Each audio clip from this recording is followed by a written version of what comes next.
Right now, gaming is in a transitional period, as little gamers migrate from their PlayStation 4s to their PlayStation 5s, or God forbid their Xbox One to their Xbox Series Scorpio Launch Edition XS 720s. What are you doing, Microsoft? And after a full generation of PC gamers telling console gamers that 60 frames a second is better, which, as a PC gamer, by the way, it is, it's nice to go back to your new console, plug in one of your old favorites, and have a nice next-gen performance upgrade waiting for you free of charge. Thanks, EA. You know what, I'm back on your side. I forgot all about FIFA. No matter what game company you are, no matter what studio you are, no matter how many loot boxes you've tried to cram down my throat like a Thanksgiving turkey, it's safe to say and it's safe to assume that there's gonna be a next-gen upgrade for me. And I like that. That's really good. That's pro-consumer, and I'm glad that the game industry is moving towards something like that, because I don't think that would have happened last gen. These next-gen performance upgrades bridge the gap between the two consoles and ease you into the new generation. You get to see what all the buzz was about. There have been so many of these free upgrades announced. Most games that were out last gen, maybe during the last 3 years of the console's life, are probably getting a next gen upgrade completely free. And of course, one of the games that people are just clamoring for an upgrade for is Ghost of Tsushima. It was one of the last games released on the PlayStation 4, and it came out to just spectacular reviews. People loved this game. It's made by Sucker Punch Game Studios. They're the studio behind the infamous games, and people were happy. They were really happy with this game, and it seemed like great. Everything's going great for Sucker Punch right now. Until the topic of next-gen performance upgrades came up, and now the studio has run into a little bit of difficulty and a little bit of hot water. I have to say, what I'm going to tell you guys today is pretty disappointing, and it's kind of unexpected. I fear that Sucker Punch Game Studios may have just set a precedent that's really going to harm the consumer and even the game industry as a whole, because they've gone a step further than just selling it, and we'll get into that. But before we get into that, hello YouTube, I'm Avery Swanson. Sometimes I make videos, and sometimes they're okay. If you're a returning subscriber, thank you so much. I really appreciate having you here, and if you're new, subscribe right now, or you have to watch this video in the PlayStation 3 edition. It's not great, is it? In the industry right now, there's a lot of buzz about the Ghost of Tsushima Director's Cut. And this is the next-gen performance upgrade that everyone was clamoring for. It has haptic feedback, 60 frames a second, 4K, and even a DLC. And on paper, that sounds really good. I mean, like, what more could you have asked for? I mean, personally, I would have liked to see some kind of marketing with Vin Diesel, but there's still time for that, so. Yo, second DLC, Too Fast, Tsushima. And yes, on paper, that sounds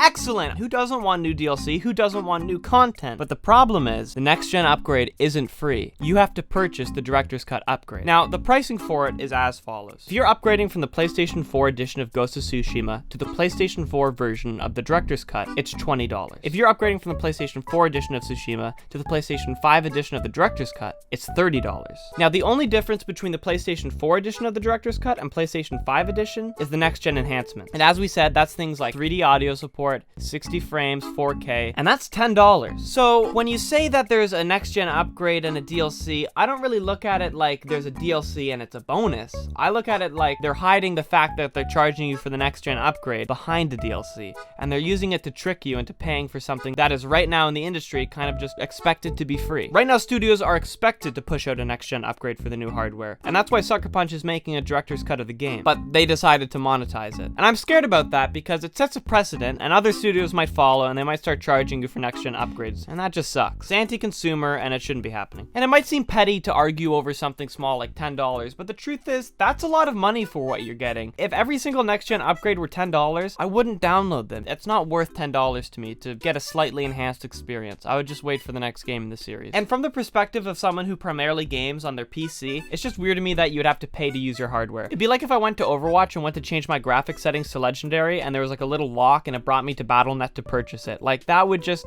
it would be unacceptable on PC. But because developers have so much more control over the experience you have on a console, they can get away with things like this. You've already invested in these next-gen upgrades. The hardware was your investment. You invested in the hardware so that you could play next-gen games. And so the fact that they're gonna double dip on you and try to charge you twice for that is unacceptable. It cannot be happening. And that's where I've seen the discussion stop. And yes, I think that that's horrible, and we should definitely make a stand against it, because if we don't make a stink about it now, probably it's going to happen again. And best case scenario, they offer the next gen upgrades for free and maybe lower the price of the Director's Cut by $10. But to be honest with you, that's not my main issue with Ghost of Tsushima Director's Cut. Because when I was researching this topic, I discovered something much more offensive and much more worrying for the future of the PlayStation 5 as a whole. Right now, you can't buy Ghost of Tsushima for the PlayStation 4. That is, unless you pay full price for the Director's Cut. Yes, that's right. Sony has pulled the option to purchase Ghost of Tsushima Tsushima PlayStation 4 edition. The only way to access the game is to pre-order the director's cut for $70, and then they'll let you download the PlayStation 4 edition. So if you are waiting for a sale, you're waiting for the game to drop in price, sorry buddy, you missed it, because now it's more expensive than it was when it launched. And that is way worse to me. And no amount of DLCs or improved Japanese lip syncs are gonna tell me that that's okay. And something I love about the game industry is that it's new and it's in its infancy. We get to see publishers and studios and developers all innovate in their own ways and change the industry forever. And I'm scared that something like this might be a seed that's going to start corrupting other game studios and other developers, and people are going to start wanting a piece of the re-release pie. And almost like weeds, it's just going to start spreading to different studios, and all of a sudden, when you want to play God of War PlayStation 4 for the first time, you have to pre-order the bundle that comes with God of War Ragnarok. Which, that would never happen because I love you, Santa Monica. Because all of a sudden, Sony can press the reset button and go, actually, I'm sorry, you do have to pay full price to play that game. Even though it's exactly the same game that came out last year, you have to pay full price. That's not fair, and it's anti-consumer, and the fact that it's happening is baffling to me. I honestly cannot believe this is happening. You know, something that's special about the games industry is how so much of our media exists digitally, and it's safe, and it's preserved digitally. But now you're suddenly taking away options and ways to buy those games. It's like, doesn't that seem like a step backward? Sony just had their days of play thing at home where they said they wanted to get games. Whoa, hold on there, Avery. Hey guys, it's Avery here from the future. Just to let you know that I actually got that name wrong. It was the play at home thing, so I'm an idiot. They said they wanted to get games into the hands of as many gamers as they could. They didn't want any barrier, and because of COVID-19 and the impact it had on the world and the economy, they gave away games for free, which I thought was a really great gesture from Sony. And the fact that they gave away Horizon Zero Dawn Complete Edition, I mean, like, that is a AAA game. Then they can turn around as well at the same time and go, oh, I'm sorry, you wanted to play that Sony games exclusive? Sorry, no. You have to pay $10 more than we charged you last year for that. It just makes that whole days of play thing seem a little bit insincere. And I don't think this would have even been possible last generation because everyone had access to physical media. Everyone had access to discs of their PlayStation 4 games. But now the fact that the PlayStation 5 has an old digital version of the console, and the fact that so many gamers are moving to fully just digital games, means that Sony has way more control over their marketplace and how their games are distributed. You know, something that people hate about Nintendo, me included, is the fact that their first-party games never degrade in value. And I'm worried that maybe Sony's been sniffing their farts a little bit too hard and might be going down the same path. And honestly, like, this whole repackaging the game, this seems worse to me. And this is something that as gamers around the world, we have to take a stand against. And I'll write a Reddit post.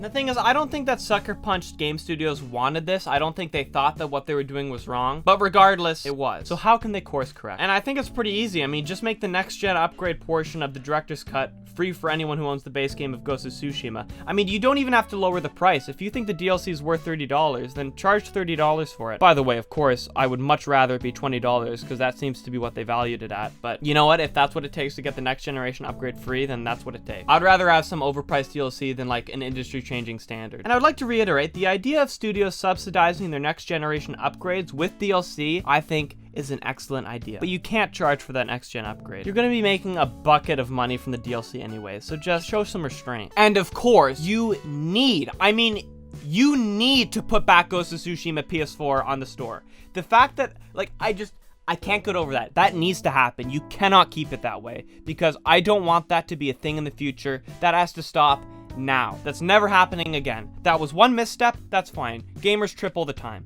But this is not happening again. I can't get over that. You fucked everyone who's waiting for a sale. That's not pro-consumer. We have to kill this here. This can't happen again because this is the worst precedent that's going to be set. Like, I cannot imagine a world in which all of a sudden games are getting pulled off the PlayStation Store so that they can be put in more expensive bundles. I don't like that, and I don't want that to happen. So what can you do? How can you stop this? Well, you can share this video, spread awareness, because I think a lot of people don't understand how deeply rooted this issue is and the implications this is going to have on the game industry as a whole. You can tweet at Sucker Punch, you can tweet at Sony, but keep it civil, because death threats and that bullshit, that has no place in the industry at all. You can talk about it with your friends, you can go on Reddit and start discussing it. Get an opinion on this, because it's important, and if this goes through, then the next generation of gaming is going to be looking a lot different. Guys, if you enjoyed this video, found it informative, I'd really appreciate you hitting subscribe. I'm currently currently pushing for 5,000 subscribers, and I think I can hit it. Like, comment, all of that YouTuber stuff, and let me know what you think about this, because I feel like this is something really important and that we should all be, as gamers, discussing it. I'm actually curious as to what you guys are willing to pay for the upgrades for the Director's Edition, so let me know down below what you guys are thinking about this. And Vin Diesel, if you're out there,